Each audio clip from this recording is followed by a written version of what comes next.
นข้าวแล้ว กินข้าวแล้ว ข้าวแล้ว กินข้าว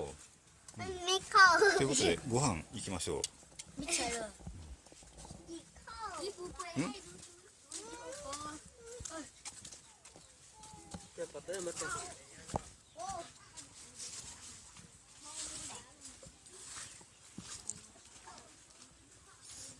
まだ11時20分ですけど、とりあえずご飯です。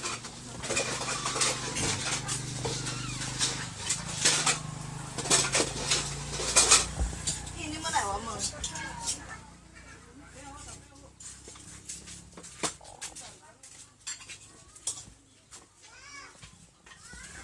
タイのチェンライの山岳民族の村に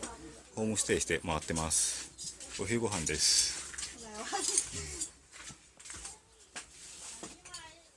อะไรวะ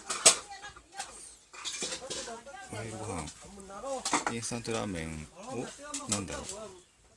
スープなしインスタントラーメンとナッパのスープです。あとこのお米はタイのお米は潮流米でパサパサしてて美味しくないんですけども、これは山岳民族のお米は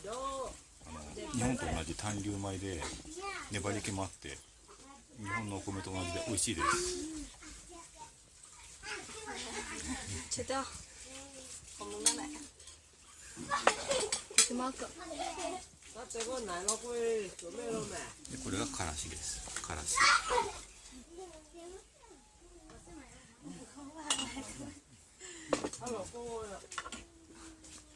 มาชิมแล้วบอก